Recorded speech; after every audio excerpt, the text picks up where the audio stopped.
अस्सलामुअलैकुम, आप देख रहे हैं प्रोग्राम खबर ये है। मैं हूं शाजिया अकरम। प्रोग्राम में मेरे साथ सईद काजी और समी इब्राहिम हैं। नाजरीन, आज हम बात करेंगे कि आखिरकार सदर आसिफ अली जरदारी ने सियासी ओहदा छोड़ने का फैसला कर लिया है और हतमी फैसला पीपल्स पार्टी के मजलिसी आमला की कमेटी करेगी और यूसुफ रजा गिलानी पार्टी के मुमकिन शरीक चेयरमैन होंगे। ऐलान 5 जनवरी को पार्टी के यौम तासीस पर किया जाएगा। क्या सदर के ये सियासी ओहदा छोड़ने से ऐवान सदर का गैर जानिबदार रहना और इंतखाबात में धांधली का इल्जाम मिट पाएगा, इस पर बात करेंगे। और 25 दिसंबर का दिन पाकिस्तान की तारीख में इंतहाई अहमियत का दिन है, क्योंकि ये बानी पाकिस्तान कायद आजम मोहम्मद अली जिन्ना की पैदाइश का दिन है। इस अजीम लीडर ने पाकिस्तान हासिल करने के लिए जो कोशिशें की, क्या वो कोशिशें आज हमारे लीडरान में नजर आती हैं, इस पर बात करेंगे। और साथ ही बात करेंगे कि आज दुनिया भर में मसीही बिरादरी क्रिसमस का त्यौहार मना रही है। हमारी तरफ से दुनिया भर में मसीही बिरादरी को क्रिसमस की खुशियां मुबारक हों। और आज हम मौसम पर भी बात करेंगे। पंजाब के मैदानी इलाके दूसरे रोज भी शदीद धुंध की लपेट में। लोग धुंध को एंजॉय तो करते हैं, लेकिन इसकी वजह से ट्रैफिक का निज़ाम भी बहुत ज़्यादा मुतासिर रहता है। इसलिए आप भी घर से जब बाहर निकलें तो जो ड्राइविंग है वो इंतहाई मोहतात होकर कीजिए। और आखिर में हम बात करेंगे क्रिकेट के रिवायती हरीफों की। जी हाँ, पाकिस्तान और इंडिया के दरमियान होने वाले मार्के की, जो कि 5 साल के बाद आज शुरू होगा। आज मैदान सजेगा T20 का। आप हमें कॉल कीजिए और बताइए कि क्या तवक्कुआत हैं आज आपको पाकिस्तानी टीम से। और हमारा जो आज का सवाल है वो भी इसी से जुड़ा है। सवाल हमारा ये है कि क्या आलमी क्रिकेट में पाक इंडिया सीरीज के बाद पाकिस्तान की आलमी जो तन्हाई है ये खत्म हो जाएगी? इस पर आज अपनी राय दीजिए, ईमेल कीजिए, SMS कीजिए या टेलीफोन कॉल के जरिए हमारे सवाल का जवाब दीजिए। और बहुत आम खबरें रोजाना की तरह आपके साथ शेयर करने के लिए सबसे पहले काजी साहब से पूछते हैं। जी काजी साहब। शादी आगाज में मैं बात करूंगा, ये जो जलसा हुआ है तारुल कादरी साहब का, एक अजीब र्यूमर मिल चल पड़ी है और उसमें जो इसको MQM ने सराहा है और फिर इमरान खान साहब का बयान इनके हक में आया और फिर सबसे इंटरेस्टिंगली चौधरी शुजात हुसैन साहब ने भी मुबारकबाद दी है। तो अब कहा यह जा रहा है कि शायद ये अगला जलसा, अभी ऐलान तो नहीं हुआ और ये अनकन्फर्म्ड रिपोर्ट्स हैं, वो कराची में करेंगे। लेकिन सवाल ये उठ रहा है कि क्या एक किसी रियासती धड़े की इन्हें हमायत हासिल है, क्योंकि पीपल्स पार्टी के अंदर भी हलचल है और प्राइम मिनिस्टर साहब और जो प्रेसिडेंट साहब की कराची में मुलाकात हुई है तो वो इसको डिस्कस करें। देखते हैं ये क्या डायमेंशन हमारी सियासत में डेवलप हो रही है और ये अलायंसेस बनते और टूटते रहेंगे जो जो इलेक्शन करीब आएंगे, अगर आएंगे तो। उसके अलावा बात करेंगे कि टैक्स डिटेल्स मांग रही हैं कौमी असम्बली की कायमा कमेटी ने, जर्नलों की, जजेस की और ब्यूरोक्रेट्स की। और ये इसका शाखसाना क्या है, जो एक रिपोर्ट आई थी हमारे जो नुमाइंदे हैं उनकी टैक्स रिटर्न्स के हवाले से, तो उन्होंने फाइनेंस मिनिस्टर से कहा है कि इनकी टैक्स की तफसीलात दी जाए और हमें बताया जाए क्या इनमें से कोई ऐसा भी है कि जो अपनी आमदनी से बढ़कर उसका जो एक तरीके ज़िंदगी है, इस पर बात करेंगे। और फिर शाजिया रशिया के साथ मुआहदा किया है, 3 अरब रुपए का असला खरीद रहा है। मगर मैं इसको जोड़ूंगा, शीला दीक्षित जो उनकी CM है, उनका जो बयान आया था वो कह रही थी कि 600 रुपये काफ़ी हैं एक इंडियन 5 लोगों की जो फैमिली है, 600 रुपये, वहाँ भी एक इनकम सपोर्ट प्रोग्राम चल रहा है। अच्छा। और उसकी बात हो रही है। तो ये क्या कहानी है, 3 अरब का असला ले रहे हैं, लोगों को 500 की, तो एक ही तरह की कहानी सरहद के दोनों तरफ नजर आती है। ये क्या है। और आखिर में एक अफगान पुलिस ऑफिसर ने अपने 5 साथियों को, कोलीग्स को मार के वो तालिबान के साथ शामिल हो गया। इसको मैंने खास तौर पे इसलिए लिया है कि क्या अफगानिस्तान इमर्ज कर रहा है, ये जो एक इन्होंने ब्लंडर किया है यहाँ आके, इसका बेनिफिशियरी कौन था इस सारे अफगानिस्तान का, और इनके जाने के बाद वहाँ क्या मंजर उभरेंगे, उसकी निशानियाँ हम इस खबर की रोशनी में देखेंगे। ठीक है शाजिया, स्टोरीज तो मैंने ज़्यादा चुनी थी, लेकिन क्योंकि वक्त कम है, वो मज़ार कायद पर गार्ड्स की तब्दीली के वजह से खासा टाइम चला गया, तो मैं सिर्फ 2 स्टोरीज पर बात करूँगा। एक तो स्टोरी शोरकोट से आई है, वहाँ पर एक 7 साला बच्ची के साथ ज़्यादती हुई है और पुलिस जो है वो उस बच्ची की मेडिकल रिपोर्ट नहीं, वो उसका मुआयना नहीं करवा रही ताकि उसका बेनिफिट जो है वो मुल्ज़मान को मिल सके, क्योंकि अगर ख़ास एक टाइम होता है, अगर उस तक अगर आप उसका मुआयना ना करवाएं तभी, तो उसके बाद ये एस्टेब्लिश करना मुश्किल हो जाता है कि ये वाक़या एविडेंस आया हो जाता है। एविडेंस आया हो तो अपने नुमाइंदे से भी बात करेंगे और देखेंगे कि ये क्या है। और दूसरी स्टोरी जो है वो, क्योंकि काजी साहब ने भी जिक्र किया, इस वक्त पूरे पाकिस्तान में हलचल है अल्लामा ताहिरुल कादरी के जलसे की, तो वो कुछ थोड़ा सा मैंने सोशल मीडिया पे आजकल बड़ी अहम चीज़ें आ रही हैं, उसमें जो कंट्राडिक्शंस हैं हमारे सियासतदानों की, उस पर खासा मवाद मिलता है। तो अल्लामा ताहिरुल कादरी के हवाले से भी मैंने कुछ मवाद निकाला है, तो वो हम दिखाएंगे, सुनवाएंगे, क्योंकि बात इस पर करेंगे कि सियासतदान की जो साख है वो बहुत अहम है। लोग उसकी क्रेडिबिलिटी की वजह से उसके पीछे जाते हैं, और अगर माजी में कोई ऐसी बात है जिसमें कहा पहले कुछ और बाद में उसको तब्दील किया, तो फिर एक बहुत बड़ा सवालिया निशान आ जाता है कि मुस्तकबिल में भी क्या यही रवैया कार फरमा तो नहीं होगा। ठीक है, ब्रेक लेते हैं, ब्रेक के बाद वापस आते हैं।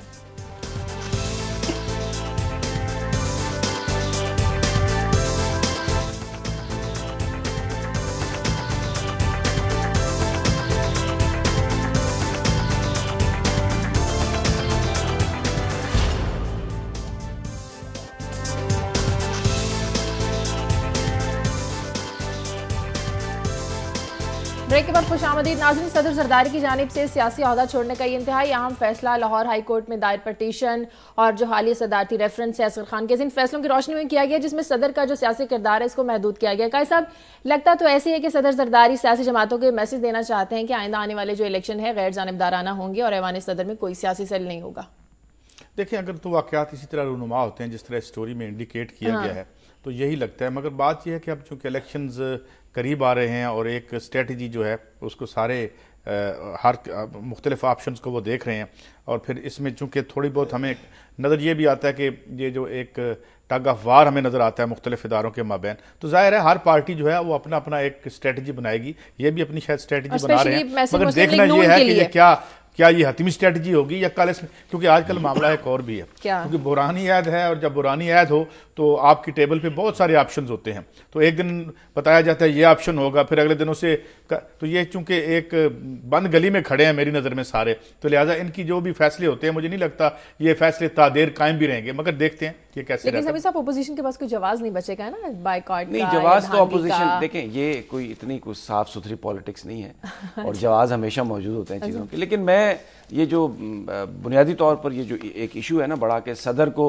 सियासी होना चाहिए या गैर सियासी, मुझे एक बात की समझ नहीं आती कि जब वो कागजात नामजदगी सदर फाइल करता है तो एक पार्टी की जानिब से करता है और उस पार्टी के वोटों से वो इलेक्ट होता है, यानी उसका जो इंतखाब है वो खालिसतन सियासी बुनियादों पर है। लेकिन ये अज्यूम कर लेना कि जब वो सदर नहीं, तो वज़ीर आज़म भी तो पूरे मुल्क का होता है ना, तो वो अपनी पार्टी का ही होता है ना। वो इस मुल्क में तो चीफ ऑफ आर्मी स्टाफ था परवेज मुशर्रफ साहब थे, और वो सियासी चीफ ऑफ आर्मी सियासी चीफ ऑफ। तो ये अचानक एक इस तरह के असूल एक खास पार्टी के लिए, एक खास ग्रोह के लिए इस तरह से बना लेना, मेरा नहीं। ये जो एक काजी साहब हमेशा बात करते हैं ना, ये जो असल मसला है ना उससे तवज्जो हटाने के लिए ये सारा काम है। असल मसला पाकिस्तान का गुर्बत है, असल मसला पाकिस्तान का लोड शेडिंग है, असल मसला पाकिस्तान में लॉ एंड ऑर्डर सिचुएशन है। अगर फोकस उस पर हो तो पाकिस्तान के अवाम की भलाई उसमें हो जाएगी। सदर सियासी है, गैर सियासी है, इसका मेरा नहीं ख्याल कि अवाम से ये इन सारे धड़ों में से किसी का भी इशू नहीं है, ना ये सदर साहब का ना आपकी पार्लियामान का इशू है कि यहाँ के मसले हल करने। भाई असल में तो ये मसले सारे आपकी इलेक्टेड जो पार्लियामेंट उसने हल करने होते हैं, तो उनके तो ये मसले ही नहीं है।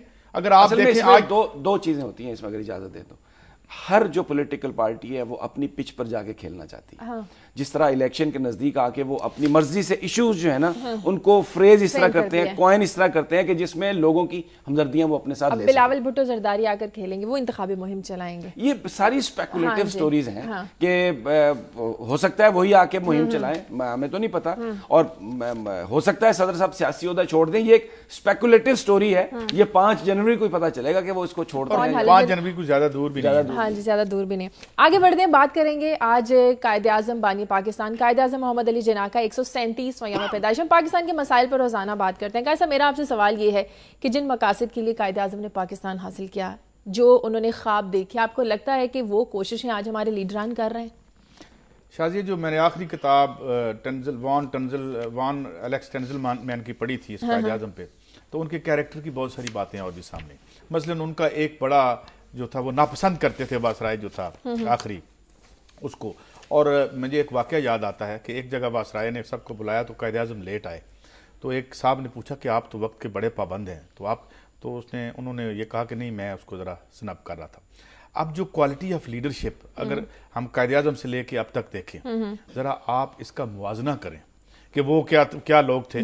ठीक है, उनकी जो फाइनेंशियल इंटेग्रिटी है उस पर आज तक, वो खुद एक खाते पीते आदमी थे और बहुत यानी कामयाब प्रोफेशनल भी थे, लेकिन रियासत को क्या उन्होंने वो ले डाउन किए प्रिंसिपल्स, और फिर बाद में उनकी सीट पर जो लोग बराजमान हुए हैं आके, उन्होंने क्या किया। तो ये सारी कहानी अगर वो देख पाए कि ये कहानी है और ये उनकी आगे एक लेगेसी को लेके कौन चला है, तो एक बड़ी दुख भरी दास्तान है। जी हाँ, वो इतना काम अच्छा इसमें लेकिन एक और सवाल भी आता है, आज उनका यौम पैदाइश है, कि रियासत ने उनके साथ क्या किया। बहुत स्टोरीज बाद में आई जिनको हम मुख्तलिफ वजह से कि उनकी एम्बुलेंस खराब हो गई, जी, उन्हें जान के नहीं पहुंचाया गया, एम्बुलेंस उनकी खराब। ये आप ये तस्वुर कर सकते हैं कि जिस शख्स ने पाकिस्तान बनाया, करोड़ों पाकिस्तानियों के दिल जिसके नाम के साथ धड़कते थे, वो अगर जा रहा है तो उसकी एम्बुलेंस रास्ते में खराब हो गई, कोई बैकअप नहीं है। फिर हुआ ये कि इन चीज़ों की कभी तहकीकात नहीं की गई कि कौन बेसिकली इन तमाम चीज़ों का, ये जो सारे इस तरह के वाकयात हुए, किसका हाथ था, क्यों एस्टेब्लिशमेंट ने ये सब कुछ किया। ये भी हमारी एक तारीख का एक बड़ा दिल दुखाने वाला बाब है। हाँ जी। उस वक्त अगर होते कोई रहमान मलिक साहब की तरह तो वो तफ्तीश शायद करवा देते जिस तरह बात हुई है। लेकिन बहरहाल मैं आपके साथ इत्तेफाक करता हूँ बाई एंड लार्ज कि इन तमाम सानेहात जो कौमी हुए हैं, कौम को कुछ नहीं बताया गया। मेरा ख्याल ये है कि उस वक्त भी रहमान मलिक मौजूद थे, इसलिए ये बात सामने नहीं आई। देखिए, मैं तो ये नहीं कह रहा, ये आप कह रहे हैं, मैं तो एक बड़ा खौफजदा आदमी हूँ समी साहब। लेकिन बहरहाल ये है कि ये हमेशा कवर अप होते हैं, कवर अप किए जाते हैं और ये होता रहा है। लेकिन अफसोस की बात यह है कि हमने जिस तरीके से इसको चलाया है और जहां आज हम ये कोई हमारे पास क्या, हम उन्हें ये आज के दिन बताएं कि हमने क्या किया। जी हाँ, लेकिन जितना वो काम करते थे एक दफा फातिमा, लेकिन बेसिकली जो ये दिन है ना, हाँ, ये हमें याद दिलाता है, हाँ, अगर किसी को अकल आ जाए कि क्या मकसद क्या था इस मुल्क को बनाने का, लोगों को इज्जत से जिंदगी गुजारने का एक मौका फराहम करना था। लेकिन आज बताएं, ना इज्जत है, ना रोजगार है, ना हेल्थ है, कुछ भी नहीं है।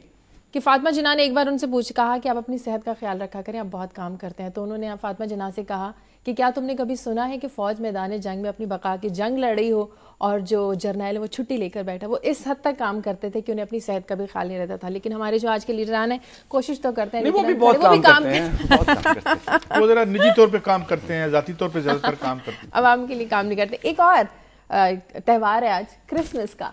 हमारी तरफ से पूरी मसीही बिरादरी को पाकिस्तान में है, पाकिस्तान से बाहर हैं, उन्हें क्रिसमस की ढेरों खुशियां मुबारक हो। आपको मैसेज देना चाहें मसीही बिरादरी को आज? मैं मसीही बिरादरी को तो खैर मुबारकबाद दिए, लेकिन मैं जो इस मुल्क के अरबाब इख्तियार है सिर्फ उनको ये पैगाम देना चाहता हूं माइनॉरिटीज का ख्याल रखें कि जो क्रिश्चियंस हैं वो भी उतने ही पाकिस्तानी हैं जितना कोई मुसलमान पाकिस्तानी है। मिनॉरिटीज को तहफ़्फ़ुज़ दें, उनके जो मुतालबात हैं उनको सुने। ये जो एक डिस्क्रिमिनेशन की जाती है इसमें शक नहीं है, कोई जितने मर्जी बयान दे। मैं ये जानता हूँ, आप भी अपने दिल पर हाथ रख के बताएं, बिल्कुल डिस्क्रिमिनेशन है। और जो खास तौर पर जो ब्लास्फेमी लॉ का गलत इस्तेमाल हुआ है वो एक बड़ा उनके लिए, जो मिनॉरिटीज़ हैं उनके लिए एक बहुत बड़ा मसला है। तो ज़रूरत इस बात की है कि ये एक मौका है क्रिसमस का, उन्हें इंश्योर कराया जाए कि आप भी उतना ही हम आपको उतना ही पाकिस्तानी समझते हैं जितना हम अपने आप को, और आपको अपने अकायद के मुताबिक यहाँ ज़िंदगी गुजारने की मुकम्मल आज़ादी। लेकिन इसमें यह भी देख लें शाजिया, जो हम अपने अवाम के साथ डिस्क्रिमिनेट करते हैं डिस्पाइट देयर बीइंग मुस्लिम, जो उनकी कहाँ आपकी डिस्क्रिमिनेशन होती है। मिसाल के तौर पे एक आम आदमी जब एक आला तरीन शहर के अस्पताल में इलाज नहीं करवा सकता तो he is being discriminated against. अगर एक आदमी जो है वो इंसाफ के लिए आला तरीन जो है एक सर्विसेज हायर नहीं कर सकता तो उसके खिलाफ डिस्क्रिमिनेशन हो रही है। अगर वो खुराक नहीं उसको मिल रही, उसके बच्चे को तालीम नहीं मिल रही, तो इसमें मैं समझता हूँ कि जो एक तबकाती इशू उसको भी नहीं भूलना चाहिए। क्योंकि जो ज़ाहिर MNAs हैं क्रिश्चियंस में या जो और खुश नसीब पढ़ते हैं वो तो हमें इतने शिकायत करते नजर नहीं आते, मगर नीचे जो है लगता है कि हम सबके साथ एक ही सलूक कर रहे हैं। मुझे नहीं, इसमें MNAs भी हैं, इसमें तो शहबाज भट्टी वजीर थे, उनको कत्ल किया गया। ये जो बात है ना, ये तबकाती आपने जो बात की ये दुरुस्त है, ये नहीं, लेकिन साहब को शहादत नहीं हुई। मैं ये अर्ज करना चाहता हूँ ये बात दुरुस्त है, तबकाती जो है आपकी, लेकिन बेसिकली एक रिलीजियस फ्रीडम का एक बहुत बड़ा मसला है। मिनॉरिटीज को उनका जो मजहब है उसको प्रैक्टिस करने की इजाजत नहीं दी जाती पूरी तरह, और उन्हें प्रोटेक्शन नहीं दी जाती। आप मुझे बताएं, हर बात में तबका, आप मुझे ये बताएं कि ये तबकाती है जो ये रिलीजियस हो रहा है, जो शिया के साथ हो रहा है वहां पे इस वक्त बलोचिस्तान में, वो मुसलमान नहीं है। चलिए वो एक अलग इशू है, अभी हम क्रिसमस, तो मेरे ख्याल में मैं ये समझता हूं मैं क्रिसमस पे बात करूं, सारे जो बेचारे महरूम तबकात हैं वो मुसलमान हैं या कोई है, उनके साथ एक जैसे। सब आपका जो फेवरेट स्टाइल है गैंगनम, चीन में कल सारी रात इसी पर जो है ना वो डांस होता रहा, और क्रिसमस जो है वो इसी पर छाई रही चीन में। तो आम बंदों का style Gangnam style, Gangnam style जो है ना वो क्या यूं करता है वो, और यूं गैंगनम स्टाइल, ये और चीन में इसी पर डांस होता है ना, अपने जज्बात के इज़हार के लिए। ये तो आम आदमी जो है खुशी का इज़हार इस तरह से करता है। सही, बैन की मून ने भी किया इस तरह। हाँ, सब बड़ा मशहूर हुआ ये स्टाइल, 1 बिलियन से ज्यादा हिट्स, और वो 1 पाउंड फिश का भी काफी ज्यादा, 1 पाउंड फिश वाले बेचारे उनको डेपुटेशन। बस ये तो हम अपने अवाम को भी कहते हैं कि बस खुश होने तो गैंगनम करते रहें, बाकी यहाँ और कुछ नहीं आता। आपके लिए। चलें थोड़ी खुशी तो मिल जाती है। चलिए आगे बढ़कर बात करें। आज पाकिस्तान और भारत का T20 मैच है। 5 साल के बाद दोनों टीमें जो हैं वो एक दूसरे के साथ इस तरह भारत में टकराएंगी। इससे पहले 5 साल बाद हुआ, 5 साल पहले हुआ तभी मुंबई हमलों के बाद आपको पता है किस तरह के हालात हुए थे। तो कोई विश अपना फेवरेट खिलाड़ी क्या दुआ करते हैं, क्या ये भी तबकाती जंग है? नहीं, ये तबकाती जंग नहीं है। ये तो अच्छा है, दोनों को खेलना चाहिए। इसमें तबकात नहीं है। तबकात इसमें क्या तबकात होने हैं? जाहिर है दोनों तरफ से क्रिकेट में अब क्रिकेट बजाते खुद एक बहुत मल्टी बिलियन डॉलर बिजनेस बन गया है। ये तो सारा माल बनाने का, और ये जो आपके बीच में वो खेल चल रहा है उसका, जैसे आप मैच फिक्सिंग और क्या क्या कहते हैं, इस सरमाया की सराहियत ने जो कोई हुस्न और खूबसूरती स्पोर्ट्स में बची थी उसका भी तिया पांचा कर दिया। जिस तरह हमारे एक प्रोग्राम में नाजी साहब फरमा गए थे कि भाई आप ऊपर तो जुआ लगा लें, कम से कम नतीजे पे तो ना लगाएं। बहरहाल मैं उस तरफ नहीं आता। मैं ये कहता हूं ये सवाले से पॉजिटिव है कि अगर हमारी क्रिकेट में जो आलमी तनहाई है वो खत्म हो सके, हम दोबारा से क्रिकेट। आलमी तनहाई तो तब खत्म होगी जब कोई दुनिया की टीम पाकिस्तान आएगी। चले हमारी टीम तो बाहर जाके मैच खेलती है, इससे तो आलमी तनहाई का अगर इसमें से गुरस्ता निकलता है, इंडिया को भी पाकिस्तान आना चाहिए। असल बात यह है कि हमारे साथ हम तनहा कहाँ हुए हैं कि पाकिस्तान में क्रिकेट आना छोड़ दिया है, उन्होंने आना छोड़ दिया है सिक्योरिटी रीजंस की वजह से। अगर वो आएंगे तो तब। बहरहाल आज बेंगलोर में मैच सकेगा। महेंद्र सिंह धोनी और मोहम्मद हफीज आमने सामने हैं और दोनों अपनी टीम की जीत के लिए पुरअज़्म है और हमारी दुआएं पाकिस्तानी क्रिकेट टीम के साथ है। लेकिन शायकीन से एक दरखास्त है कि जज्बात में ना आया करें। बहुत कुछ जज्बात में करना शुरू हो जाते हैं, जज्बात में आए ठीक है, लेकिन जो तोड़ फोड़ ना करें। जीत और जो हार है खेल का हिस्सा होती है, इसलिए खेल को सिर्फ खेल की तरह लिया जाए। आपकी खबरों की तरफ आते हैं काजी साहब। ये बड़ा आजकल शोर होगा है जो जब से PAT आई है और जो कादरी साहब की पार्टी और PTI ने भी उसको मुबारकबाद दी है। इसके अलावा उनका तो वफद भी आया था, जो MQM का वफद। तो इसमें से ना कुछ पढ़ने वाले कुछ ज़्यादा ही they are trying to read something out of it. वो कह रहे हैं कि क्या ये कोई एक प्री प्लान्ड है या क्या कहानी है, क्या ये अलायंस तो नहीं बन रहा। कुछ ने तो यहाँ तक स्पेकुलेशन किया कि शायद ये अलायंस बन जाए और फिर खास तौर पर चौधरी शुजात हुसैन साहब का जो मुबारकबाद देना है तो इससे थोड़ी सी खलबली मची है। मगर मैं यहाँ एक बात बताना चाहता हूँ, क्या औकात है इन एनालिसिस की, क्या औकात है इस मफामत की कि जिस तरह कहा था ना किसी ने कि alliances whose first proviso is separation. तो क्या मतलब हम मफामत करेंगे? अब इलेक्शन करीब आ रहा है, अब ये देखेंगे कौन आ रहा है पावर में, तो ये सारी मफामत। तो मफामत किसी नजरिए की बुनियाद पर जब नहीं होती, अब मफामत इसलिए होती है कि गवर्नमेंट में कैसे घुसना है। जब मैं यहाँ से साफ वाज़ेह अल्फाज में कहूँ कि जब से जलावतन किया हमने सियासत में से नजरियात को, तो फिर अलायंसेज और यही एतबार रह गया, यही कहानी रह गई है। और इसीलिए फिर ये कहा जाता है देखें सियासत में ना कोई मुस्तकिल दोस्त होते हैं ना कोई मुस्तकिल, तो फिर क्या सियासत में झूठ सच होता है, जो बुराई है वो अच्छाई में तब्दील हो जाती है, कोई पैरामीटर्स तो होंगे। तो हम ये देखते हैं जो सियासत करीब आ रही है तो पुराने जो अलायंस एक मजे से हुकूमत करते रहे मिलजुल के, जिन्होंने सारा ये दाल दलिया किया है यहाँ पे, अब वो एक दूसरे को शक की निगाहों से भी देख रहे हैं कि कहीं कोई इधर ना निकल जाए, कोई इधर ना निकल जाए। और ऐसी जो मफामत होती है बुनियादी तौर पे वो आखिर में ये होगा कि वो देखेंगे एस्टेब्लिशमेंट का पलड़ा कहाँ है, क्योंकि जब गलियों से सियासत निकल के ऊपर चली जाती है ड्राइंग रूम्स में या बड़े बड़े जो एजेंसियों के दफातर में चली जाए, तो फिर वो लोग देखते हैं कि हवा का रुख किस तरफ है। यही हवा का सच और झूठ की बात कर रहे हैं, जरा ताहिर कादरी के भी सच और झूठ को सामने ले आए। कोई भी सियासतदान है उसकी जो साख है सबसे बड़ा वही उसका असासा होती है। और माजी में तो यही हुआ है कि हमेशा जो उनकी क्रेडिबिलिटी थी उसकी वजह से वो सारा जो मामला है वो चलता है। तो मैं ये सोशल मीडिया एक नई चीज़ आई है, एक नया फिनोमेना है। इसमें बहुत सारी जो है ना वीडियोस वो चलाई गई हैं। अल्लामा ताहिरुल कादरी साहब क्योंकि अब ज़ाहिर है एक पब्लिक फिगर बन गए हैं, लाहौर में इतना बड़ा जलसा किया और उन्होंने आके ये भी कहा कि मैं मोहलत देता हूँ 10 जनवरी तक, नहीं तो फिर हम 40 लाख अफराद जाएंगे। और साथ में उन्होंने ये गवाही दी है कि मेरे पीछे कोई बैरूनी एजेंसी नहीं, कोई एजेंडा नहीं है हमारा। लेकिन उनका जो माजी में उनके जो स्टेटमेंट्स हैं वो अगर हम देखें तो वो थोड़ा सा ऐसा लगता है कि उसमें कंट्राडिक्शन आ रही है, बार बार वो बयान हमें बदलते हुए नजर आ रहे हैं। ब्लास्फेमी लॉ के हवाले से एक उनके वीडियो क्लिप्स जो हैं मुख्तलिफ औकात में जो उन्होंने बातें कही वो सोशल मीडिया में चल रहे हैं, जो हमने उठाए हैं और देखते हैं कि अगर वो हम सुनवा सकें, अगर हमारे प्रोड्यूसर, जिसमें वो पहले कहते हैं कि ब्लास्फेमी लॉ जो है वो मैंने बनवाया है और फिर बाद में वो कहते हैं कि इस ब्लास्फेमी लॉ से मेरा कोई ताल्लुक नहीं है। क्या वो उनके पास है क्लिप्स? प्लीज वीडियो प्ले कीजिए। मैं स्टैंड ये ले रहा था और यही कानून बनवाया। मेरा पॉइंट ऑफ व्यू ये था कि जो भी गुस्ताखी रसूल का मुर्तकिब हो, मुसलमान हो या गैर मुस्लिम, मर्द हो या औरत, मुसलमान हो, यहूदी हो, ईसाई हो, हिंदू हो, कोई हो, या मर्द हो या औरत हो, जो गुस्ताखी रसूल का मुर्तकिब हो उसकी सजा कत्ल है। Whatever the law of blasphemy is not applicable on non-Muslims. When this law was made, President Zia-ul-Haq never consulted me, and I was never a part of shaping this law in the parliament made by General Zia-ul-Haq. तो बताना ही चाहता हूं कि ये तहफ़्फ़ुज़-ए-हुर्मत रिसालत और नामूस रिसालत का कानून जो तौहीन रिसालत के बाब में 295C, ये सिर्फ और सिर्फ आपके इस खादिम और आपके भाई के जरिए अल्लाह ने बनवाया है, इसमें किसी और का कंट्रीब्यूशन नहीं है। इसका वो जो शुरू में उन्होंने कहा कि मैंने बनवाया, फिर उसके बाद आगे जाके वो कहते हैं कि मैंने तो मुझे 3 दफा उन्होंने बुलाया, मैं उसका हिस्सा ही नहीं हूँ। फिर इसी क्लिप में आगे जाके, ये बड़ा लंबा क्लिप है, उसमें वो एक जगह ये कहते हैं कि ये जो इसका जो गैर मुस्लिम है उस पर इसका कोई इतलाक नहीं होता, अगर कोई ज्यू है, कोई क्रिश्चियन है, उस पर इसका कोई इतलाक नहीं होता। लेकिन आपने सुना वो जो पहली वीडियो है उर्दू में, उसमें वो कह रहे हैं कि जी बिल्कुल ये कोई भी हो, कोई मुसलमान हो, गैर मुस्लिम हो, तो उस पर इसका इतलाक होता है और वो उसकी सजा होनी चाहिए। तो ये जो कंट्राडिक्शंस हैं, साख इससे बनती और टूटती है।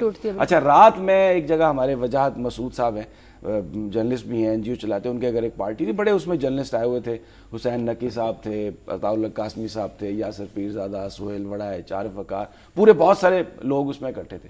तो वहाँ पर जो डॉक्टर ताहिरुल कादरी के हवाले से बहुत सारे जर्नलिस्टों ने अपने जो एक्सपीरियंस जो शेयर किए, मैं तो क्योंकि मुल्क से बाहर था नहीं, तो उसमें बड़े वो दिलचस्प उन्होंने बातें कही कि मिसाल के तौर पे जिस वक्त एक ज़रूर वाक़े का जिक्र करूँगा कि जब मुशर्रफ साहब आए तो इन्होंने एक प्रेस क्लब में प्रेस कॉन्फ्रेंस की, और जब वो बात कर रहे थे तो अचानक एक साहब आए, उन्होंने कहा जी अंदर से फ़ोन आया आपका, तो वो उठ के चले गए। थोड़ी देर बाद वापस आए और उससे जब वो चले गए तो वो जो साहब थे उन्होंने ये तासुर दिया जर्नलिस्टों को कि परवेज़ मुशर्रफ साहब का फ़ोन आया।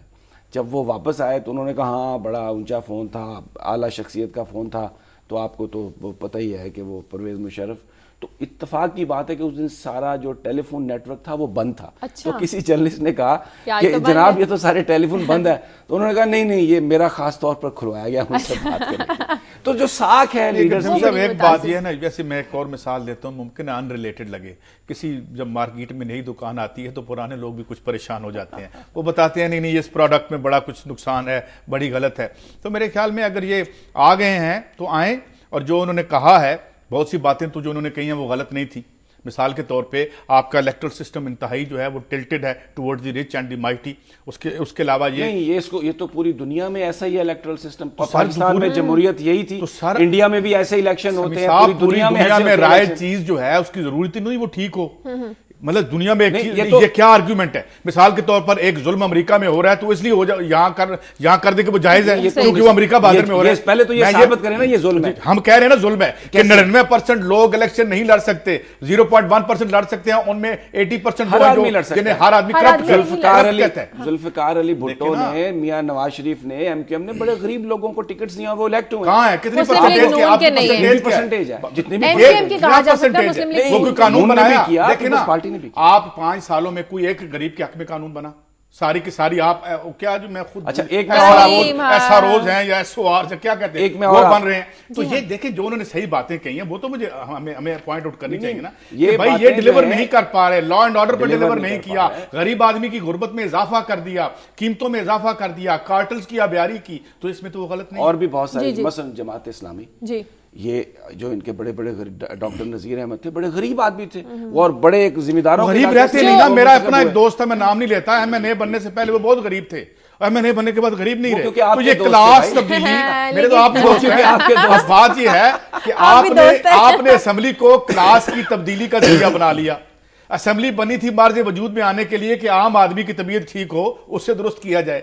अब आप अपना तबका तब्दील कर लिया, अवाम को नीचे फेंक दिया। तो ये बातें तो तारुल कादरी साहब की गलत नहीं थी। नहीं, ये जो एक हमने कल भी ये जिक्र किया था कि ये जो एक बुनियादी तौर पर जो बात थी वो यही थी कि फौज को शामिल किया जाए जी बीच में केयर टेकर्स में, अदलिया को शामिल, यही डिमांड है ना सबसे बड़ी कि उनको शामिल किया जाए केयर टेकर्स में। और फिर इसी हवाले से आज कॉलम भी आया हुआ है ताहिर सरवर मीर साहब का, बड़ा जबरदस्त कॉलम है कि वो 90 दिन के लिए ज़ियाउल हक साहब आए थे और 11 साल। अब ये भी क्योंकि वो इदारे बड़े कमजोर हैं, पॉलिटिकल पार्टीज में ये कंसेंसस है तो ये आ गए और ये कह रहे हैं कि इसी आड़ में आके मेरा तो लेट हो जाए। हमारे 62 सालों के लिए ज़ियाउल हक साहब भी आए हुए हैं। अच्छा, हम हमारी रोना, हमारा रोना भी सुन लेना। आप पावर पॉलिटिक्स में जर्नैलों से लड़ लें, जजों से लड़ लें, इससे इस मुल्क के अवाम का कुछ लेना देना नहीं है। हमारे साथ एक ही सलूक हो रहा है, सिवाय पीपल्स पार्टी का एक मुख्तसर सा पहला अरसा जिसमें पाकिस्तान की सबसे बड़ी reform to the advantage of the message Bhutto Sahab ने की थी। हमारे लिए ज़ियाउल हक साहब भी बैठे हुए हैं, भले आप बैठे हो कोई और बैठा हो, तो मैं आपके हमारे गरीब आदमी के नुक्ते नजर से भी तो देख लेना। आगे बढ़े ना। आपके ख्यालात डेमोक्रेसी के हवाले से मैं समझता हूं कि आपका खास नुक्ता नजर है, आप इसको पसंद। डेमोक्रेसी आपकी खवास की हुक्मरानी, आपकी डेमोक्रेसी। अब ये जब हम कहें कि गरीब आदमी का इंक्लूजन कर लें तो डेमोक्रेसी खत्म। अब ये जब मैं कहूंगा ना कि ये मार्क्सिस्ट थॉट है तो फिर उस पर खफा हो जाए। अगर मार्क्सिस्ट थॉट है तो ठीक है। ये मेरे पास सिर्फ 2 मिनट है। इसका कोई नाम दे लें, इंसाफ का कोई नाम रख लें। आपके सियासतदान तो कहते हैं यहाँ दोस्त परमानेंट नहीं है, यहाँ दुश्मन परमानेंट। सारी गैर अखलाकियात को आपके दोस्तों ने राइज कर दिया, उस पर आप ये जमहूरियत और कोई अच्छी बात कर ले तो उसे कुफर कह दिया करें। मार्क्सिज्म ये जमहूरियत का निजाम है, भले इसके पीछे आप कुछ भी करते रहे हैं। ये जमहूरियत आप इसको डिक्टेटरशिप नहीं कह सकते। ये 1% की जमहूरियत है, 0.1% की जमहूरियत है, 99% की जमहूरियत नहीं। चले आगे, 2 मिनट रह गए सिर्फ मेरे पास। चले कैसा पे कर लें, फिर मैं बाद में। शादी अब बात क्या करें, मैं अब मेरे पास स्टोरी तो बहुत सारी हैं, लेकिन मैं फिर बात करता हूँ जो इसकी मैं अफगानिस्तान में जो यहाँ पे इन्होंने किया, 5 जो उन्होंने कुलीग अपने मार दिए, ये क्या करने आए थे? इनकी जमहूरियत ने पता क्या किया कि अब के प्रॉफिट रीप्स किए अमेरिका की कंपनियों ने, और जो इनकी जमहूरियत है उसमें रबर स्टैंप की तरह कांग्रेस और उनके जो इलेक्टेड इदारे हैं वो एंडोर्स करते रहे इस जंग को। कीमत किसने दी? अवाम ने। अमरीकी फौजियों की भी कत्लेआम यहां पे हुआ, अफगान मारे गए, प्रॉफिट मिला और जमहूरियत जिंदाबाद होगी। ये है इनकी जमहूरियत, जिसमें इंसान का खून जो है वो कमतर है और प्रॉफिट्स जो हैं वो बरतर हैं, और उसको ये जमहूरियत कहते हैं। विच इज मैं समझता हूं कि ये वो माइंड सेट है, कल ये बात कर रहे थे ना, ये वो माइंड सेट है कि इंसानी खून को अर्जा समझो, मुनाफों को आला समझो और जमहूरियत का एक फ्रॉड लोगों के साथ जारी रखो। इस माइंड सेट की तब्दीली की जरूरत है। आप कुछ कहना चाहेंगे? मुझे क्लोजिंग देनी है। मैं कहा लाखों लोग रूस में कत्ल हुए जब से ये जिसकी वो रूस मेरे बहस है, मैंने रूस की बात की। आप कंपैरिजन में स्टालिन ने जितने जुल्म किए मैं सबसे ज्यादा उसको कंडेम करता हूं। रूस के मजालम से आप इनके मजालम को जो है वो दुरुस्त छुपा नहीं सकते। ये बताएं ना, ये कहते हैं ना डेमोक्रेसी ठीक नहीं, डेमोक्रेसी है नहीं ये, और क्या ये आपके दोस्तों का आपस में म्यूजिकल चेयर है अरब पतियों का, ये डेमोक्रेसी नहीं है। चलिए मैं आखिरी जो खबर है वो शोरकोट से आई थी, उसमें अगर हमारे नुमाइंदे कमर गिलानी साहब हैं लाइन पे? कमर साहब हैं लाइन पे?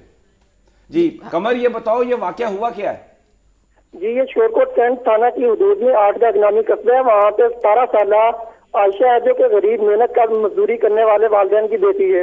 आयशा के वालिदैन का कहना है कि इसके गाँव का ज़ियाउद्दीन, जिसकी उम्र 25 साल के लगभग है, इसने मुबैना तौर पर आयशा के साथ। अच्छा ये बताओ कि पुलिस ने क्या किया है? ये तो तफसील आ गई है, पुलिस कहाँ पे रुकावट डाल रही है?